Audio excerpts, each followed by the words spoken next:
What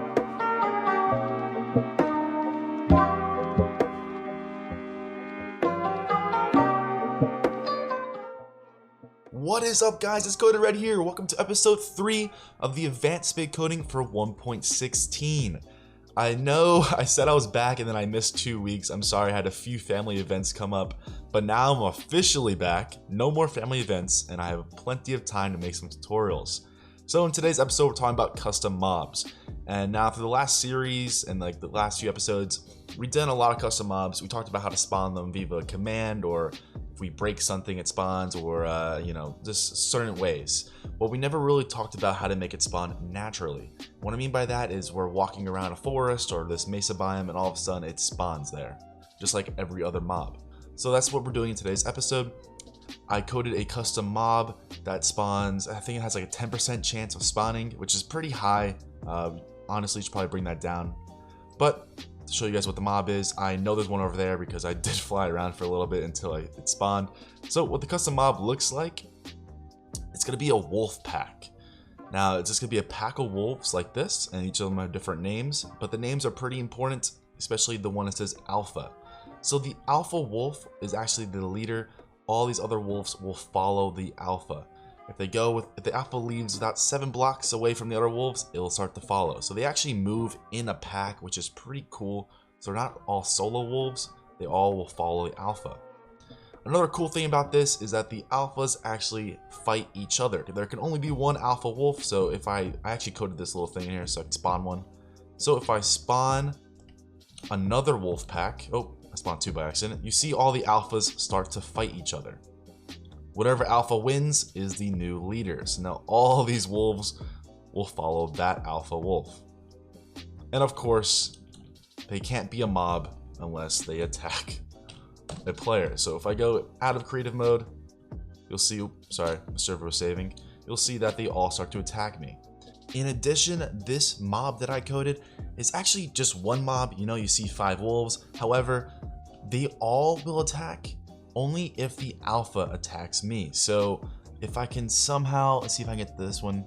If I can get close, you'll see that they'll come at me, but then they'll turn around because they don't want to leave the leader's side, which is pretty nice. So it's not like solo wolves, it's one whole group of them that you have to attack. But I did add in a small little feature. If you kill the alpha, if you kill the leader first, let's see, when you kill the leader and there's no other alphas nearby, then the whole pack will eventually die off. There we go. So it's a small little thing that if you kill the leader, the whole pack will die. And that'll happen only if there is no other leaders nearby. So without further ado, let's code the plugin. To start off, go into your IDE and create a new project. I named this project Wolves, and I went ahead and created the main package of me.codedred.wolves. And then I also created the main class, which I named Wolves. In the main class, there's nothing special. It just extends the Java plugin, has the on-enable, on-disable. Also went ahead and created the plugin.yml. This is what mine looks like. Yours can look whatever you have, coded in your main. The API version is not really important. I just threw in 1.16 in there because why not? And then I also created a new package named models. This is where we're going to create our custom entities. So the first one I will name Wolf Alpha, and this is going to be our Alpha Wolf. So if you didn't notice, or if I didn't say it, all these wolves are their own kind of mob. The alpha one is going to be an own mob, and the other are all just members. So there are 2 different classes here. The members are one class and the alpha is another one. So for the alpha one, we need to extend the entity wolf. If y'all haven't created a custom mob plugin before, go ahead and check out my other videos. There should be some links or things you can click right now, because I'm not really going to talk about it too much in depth. But once we extend the entity wolf class, we need to do our constructor like we always do. So a wolf alpha, pass in our location loc, and then we need to super 2 things. We need to super our entity types dot wolf, and if this little type pops up right here, just delete it, because that's what it should look like. Entity types dot wolf, comma, And we need to pass in a world. It has to be an NMS world, so I'm casting craft world to loc.getWorld, and then I'm going out of another parentheses, typing .getHandle.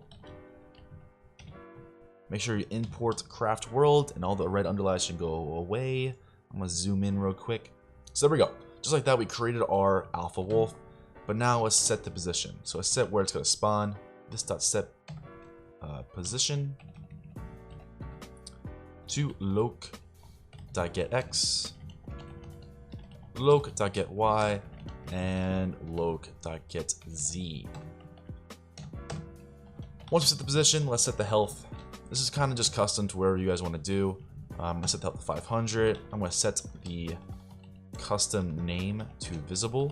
So I'm going to set the true. And I'm going to set the actual custom name to a new chat component text. And then I'm going to pass in chat color.translate alternate color codes. And let's name this and for and L alpha wolf. Like I said, we've done this many times in many episodes. I think I have like 6 custom mob episodes already. So if you did get lost in what we just did there, please go check out the other episodes where I talk about more in depth. But just like that, we created our custom mob, our alpha wolf. Now let's make sure we initialize our pathfinder goals. And they're not too special. Actually, not special at all, because what I'm doing in here, when you leave this empty, like I said before, it removes all the pathfinder goals. So if you leave this empty, this wolf will just stand there and not do anything. But I want to make it act like a wolf. So I'm going to super our initial pathfinder. So I'm going to super what this class has for its pathfinder goals. So now it'll act like a normal wolf. It won't attack us, it won't follow anyone, it won't lead. It'll act like a normal wolf. So now let's customize it a little bit and say this dot goal selector dot A. I'm gonna pass in 1, and we're gonna say a new pathfinder goal. It's nearest attackable target, and then you need to pass in a type of the target we wanted to attack, and that's the entity human. Parentheses this human or entity human dot class, and then true. Oof, okay, that's a lot. If you did misspell this, just hover over it and you should see different options you can choose from. But it's pathfinder goal nearest attackable target. Then you pass in a type of the target you want it to attack, and I'm gonna move this down the line so you guys can see it better. But after you pass in the type, you put some parentheses in here. I'm gonna say this refers to our entity that we're creating. And then the next thing is the entity you want it to attack. You want it to attack players, so that's entity human. Then we pass in true. True basically means that, so say we're creating a human and we say true, it won't attack it because it's a human. So if we pass in false, that means it'll attack it no matter what it is. You pass in true, it doesn't really matter for this instance, but let's copy it, paste this again, and now we're gonna change this to false, and this will probably make more sense. Change that to false, change entity human to wolf alpha, and then change entity human dot class to wolf alpha. I'm passing in the class that we are in. So now that it's false, it means that it will attack itself. So a wolf alpha will attack another wolf alpha. If this was true, then it will not attack it because it's the same type. All right. Just like that, our initial Pathfinder goals is done. We have it super to a normal one, and then we have the 2 things we wanted to attack. After that, we need to spawn our members. Because I don't want to spawn in 5 different wolves whenever I want to spawn in a pack, I just want to spawn in this class and make this class spawn in the other ones. So I'm going to create another method in here, public void spawn members. And this can even be a private actually, so we don't call it from other ones. So a private void spawn members, pass in a location called loc, and in here is where we're going to spawn our other wolves. We can call this right after we create the name. spawn members, loc, and there we go. So we can't actually spawn any of them yet because we don't have that class created. So let's go ahead and create that class. New class, wolf members. And then here we can actually do the same stuff. So I'm gonna copy this constructor, and I'm gonna copy the constructor, and I'm gonna copy the extends entity wolf, because it's literally the same stuff, just changing of a little bit of information. So I have to change the constructor from wolf alpha to wolf members, get rid of spawn members, and then I'm gonna change a little bit here to make it a little more custom. The health is not gonna be 500. The members are gonna have 300. And then at the top, when we pass in our location, I'm also gonna pass in a string of name, because that's where we're gonna put our name. So we can have some custom names, so y'all can do whatever you want with the names. And then just like that, our members are done. There's not really much we have to do in here. Oh, initialize our pathfinder. That's right.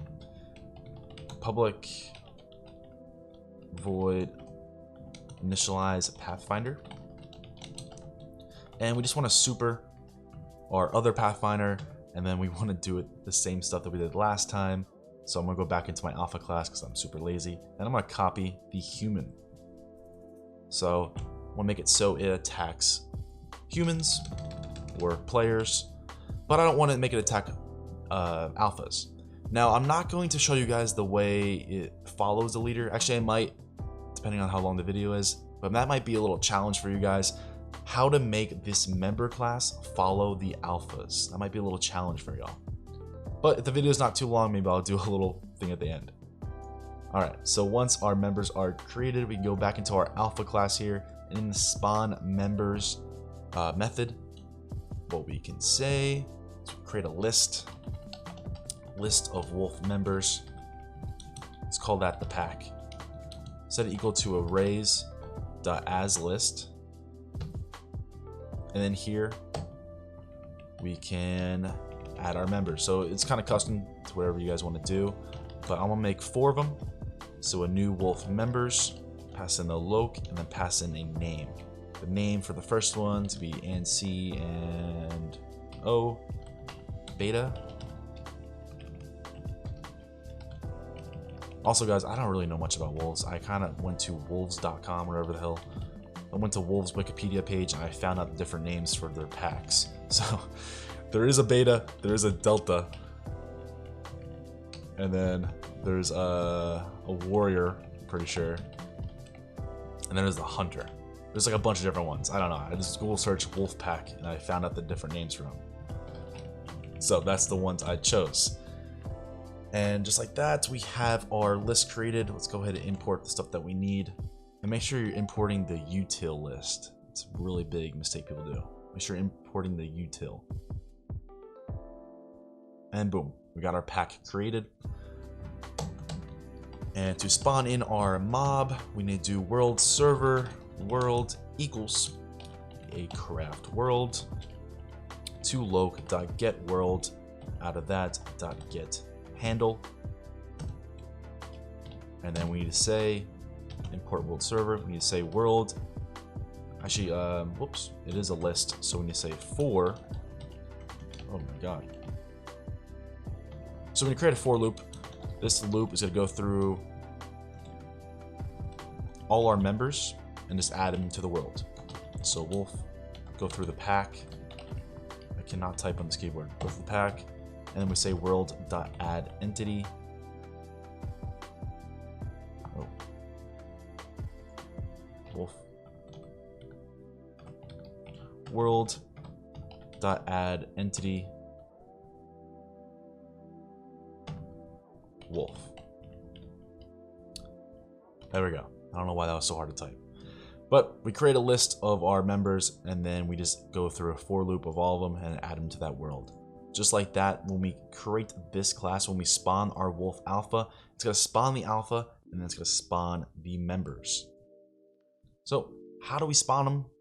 Like I said, it is an event. So let's create a new package. let's call this listeners. And inside the listeners package, I'm going to say class, create a new class, and we'll call it the spawn entity. This is an event, so we need to implement a listener at the top. Make sure you import that. And then when you create a listener, you have to have @event handler above the method that is the event. So on spawn, and it is entity spawn event. All right. So obviously we had to create this event last because we had to create the entities first. So before you cancel the video, because now you know how to spawn them naturally, there is some things you need to know. This entity spawn event calls for everything that's entity. It calls for monsters, calls for animals, it calls for when you drop an item, it calls for when a tree breaks and spawns of a wood, you know, it calls for everything. So you have to make sure you want it to only call for certain things. So I only want this to be called when another animal is spawning in. I don't want it to replace any monsters. I know it does attack me, but monsters spawn underground. I don't want it to replace a monster because then my wolves will spawn at Y10, and how the heck did a wolf get to Y10? It doesn't make any sense. So it is custom towards whatever entity you are doing it for. But if my entity event.getEntity is an instance of animals, so I'm saying if it's not an animal, let's return. This is a really good way to check, even if it's like a piece of wood that's spawning from a tree. So if it's not an animal, let's return. I only want to affect animals. Now, when you're affecting animals, actually even monsters nowadays, but you have to make sure, depending on your entity, of course, depending on your custom mob, let's make sure it doesn't spawn in water. And you might be thinking to yourself, well, what if I have a custom mob that, you know, spawns in water? Then I would recommend making your chance that the mob will spawn super duper low. Because if I do go into water real quick on my server, you'll see, like, look at there's like 10 squids right there. If I found an ocean though, it's kind of a bad example. But if I found an ocean and you go into an ocean, y'all play Minecraft, y'all know. If you go into an ocean, there's probably like hundreds of fish. So if you don't want your mob to spawn in water, make sure you have this. Otherwise, that chance is going to run for every single fish, and you're going to have 1,000,000 wolves in the water. Believe me, I tested this, and I had 1,000,000 wolves in the water. So let's make sure that it's not in the water. Next, we have to do our chance. What is the chance that it's going to spawn? So we can actually say, I'll say this. So if, and let's put this in parentheses, int, and so let's cast an int, let's put another parentheses to math.random, we'll say times 10. So if that is equal to 1, so what does this mean? Math.random times 10 will get you between 0 and 9. So find a random number between 0 and 9. I'm saying if it equals 1, then let's spawn our mob. So that's about a 10% chance. Ooh, 10% chance. This is not really the best way of doing it, but it is a way for us to test really easy. Because 10% chance is super high. So every single time that an entity spawns in that is an animal that's not in the water, it's gonna roll the dice basically. It's gonna roll this dice. And it's gonna say, hey, if this dice lands on 1, that means let's spawn it in. So you're saying a 10% chance for every single mob. That is a really high chance. So if you are making this a real plugin, let's bring that chance down. But if you do land on 1, let's say event.setCanceled to true. Let's cancel this event. That right there will make it so the mob doesn't spawn. And now we can spawn our own mob, our wolf pack, or wolf alpha. We'll call it pack because it does spawn the pack. Wolf alpha equals a new wolf alpha event.getLocation. Just like that, we created our wolves, and now we can say world server. And I'm really lazy, as many of you probably know. I'm gonna copy this line, so I'll need to type it in again. Oh, sorry, I need to scroll down. There you go. So we created our wolf. We created the server event.get location. And now all we need to do is say world .add entity, add the pack. Now hop into your main class and let's make sure we register this event. This .get server .get plugin manager .register events. Our listener will be the new spawn entity. And we don't need to pass anything in, but we do need to say this. And I'm going to move down the line so you guys can see. There we go. And we are done. So we registered our event in our onEnable. Our event, super simple. Checks if it is animal. If it's not swimming, then let's roll some dice and see, hey, can we spawn in our wolf? It spawns in our wolf alpha, which our wolf alpha does spawn in its members right there. And it does attack other wolf alphas because that is false. Make sure that's false. Wolf members don't do anything special. They can just attack humans. And that's it. So maybe next episode, or maybe I'll just make an exclusive episode for people in my Discord to see how I made the other wolves follow the alpha. That could be a little challenge for you guys to figure out. But without further ado, let's go run this on the server and see how it works. Alright, now on the server, there is a 10% chance that our wolves will spawn. And now when I was testing this out, I actually did have it send a message whenever the wolves spawn, so I know it worked or not. I do recommend doing that when you are coding it, because then you know, like, hey, where it spawned. Like, I sent the message, send a location, because flying around the forest looking for your entity can be really annoying. So I'm probably gonna cut it until I find it, and I'll be right back. After flying on for a few minutes, I did get annoyed and added in a little message right here saying, hey, this is the location it spawned in, because I didn't feel like searching for another few minutes. But they did spawn in right here. So here's our little group. And actually a few different groups spawn over here. So that's what I mean by 10% chance. It is kind of risky because, I mean, when a pack of horses spawn, like 9 horses spawn, there's a 10% chance that each one of those horses can turn into a pack of wolves. So, you know, if you hit that 10% chance multiple times, you'll have multiple packs nearby. So that's why I coded a little thing where the alpha wolves attack each other. But as you can see, since we don't have them following the alpha wolf, they're kind of all separated. So, like I said, I'll probably make a little bonus video for people in my Discord to see how to make them follow each other, or I'll just give them the code. But thanks for watching, guys. I hope you did enjoy this episode and learn something new. And to prove that they did spawn naturally, here's a stick that I was using to spawn them. You can see clicking on them, and they're not spawning. So they did spawn naturally. Thank you guys for watching. I really hope you did enjoy this episode. If you did, please like, subscribe, and let me know in the comments below what you want to see next. I do have a lot of cool ideas coming. I have a dual plugin coming soon. I have a texture plugin coming soon. I have a schematics plugin coming soon. All these new tutorials are all coming very, very soon. I am going to start posting 2 or 3 times a week because I am officially back. There's going to be no ×3. This is officially back again ×2, okay? I'll see y'all in the next episode.